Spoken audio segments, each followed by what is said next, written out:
এবার স্কুলে স্কুলে পথ নিরাপত্তা ক্লাব তৈরি করবে জেলা প্রশাসন। 27শে জানুয়ারি থেকে 29শে জানুয়ারি পর্যন্ত পথ নিরাপত্তা সপ্তাহ পালন করা হচ্ছে পূর্ব বর্ধমান জেলা প্রশাসনের মোটর বিভাগ ও জেলা পুলিশের উদ্যোগে।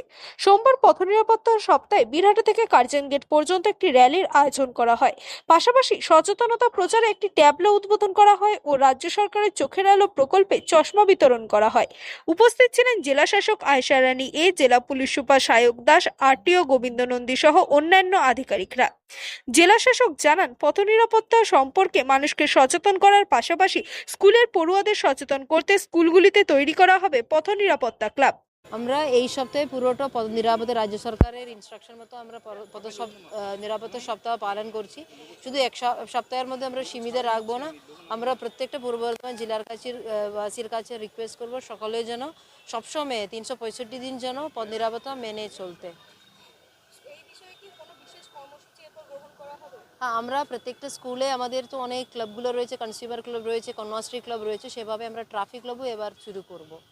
আপনার চোখে কি মনে হলো যে হেলমেট কেউ পরে কম যাচ্ছে? কি আপনি যে মঞ্চ থেকে বললেন যে আরও সচেতনতা মানে পুলিশ দৌড়লে আমি সেই জন্য হেলমেট পরবো, সেই জায়গা থেকে বেরিয়ে আসে যখন গাড়ি নিয়ে বাড়ি থেকে বেরোবে সেই সময়ের জন্য নিজের নিরাপত্তা, নিজের ফ্যামিলির সেফটির জন্য, সুরক্ষার জন্য সকলে যেন হেলমেট পরতে অনুরোধ করছি। পুলিশ সুপার সায়ক দাস জানান, শুধু পথ নিরাপত্তা সপ্তাহেই নয়, সারা বছর জুড়ে মানুষকে সচেতন করতে এই ধরনের বিভিন্ন কর্মসূচি গ্রহণ করা হবে। পথ নিরাপত্তা সপ্তাহ পালন চলছে, আপনারা সবাই জানেন। তারই পার্ট হিসেবে আমাদের আজকে সদর শহরে আজকে একটা র্যালি করা হলো, একটা ট্যাবলো ফ্ল্যাগ অফ করা হলো এবং যে চোখের আলো প্রকল্প আছে রাজ্য সরকারের, তার আন্ডারে আমাদের বিভিন্ন যারা বাস ড্রাইভার আছেন, যারা বিভিন্ন ট্রাক ড্রাইভার আছেন, তাদেরকে চশমা বিতরণ করা হচ্ছে। মূলত যেটা আমি বললাম যে পথ নিরাপত্তাটা আমাদের সারা বছরই পালন করতে হবে, নিজেদের স্বার্থেই করতে হবে, ব্যক্তি স্বার্থে করতে হবে, যাতে প্রত্যেকটা পরিবার তার যে রুটি রুজির জন্য তার বাড়ি থেকে লোক যাচ্ছেন বাইরে, তিনি যাতে সুনিশ্চিতভাবে ফিরে আসেন। তার পরিবার কিন্তু চেয়ে থাকে পথ, তো তার সুনিশ্চিতভাবে ফিরিয়ে দেওয়ার দায়িত্ব যেমন ট্রাফিক পুলিশের থাকছে, তেমনি কিন্তু তারও থাকছে এবং যারা রয়েছেন, যারা রাস্তা ব্যবহার করছেন, সেটা গাড়ি ব্যবহার করুন বা পায়ে চলা পথচারী হোক, সবার দায়িত্ব থাকছে। তো এটা একটা অঙ্গীকার যেটা আমাদের সারা বছর পালন করতে হবে। সেই হিসাবে এই উদ্যোগটা যাতে সবাই তার মধ্যে সামিল হন, সবার মধ্যে সে সচেতনতা বাড়ে।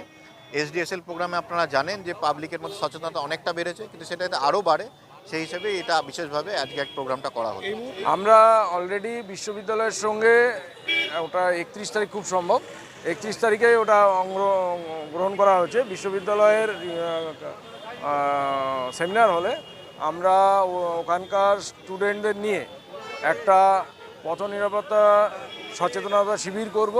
একই সাথে ক্লাব, পথ নিরাপত্তা ক্লাব এটা তৈরি করব। এইভাবে প্রত্যেক স্কুলে এসডিও বিডিও সাহেবদের ম্যাডাম নির্দেশ দিয়েছেন যে স্কুল কলেজ প্রত্যেকটা জায়গাতে মোটামুটি যাদের 18 কাছে বা 18 ঊর্ধ্বে এই বয়সীদের নিয়ে একটা পথ নিরাপত্তা ক্লাব প্রত্যেক স্কুলে গড়ে তোলা।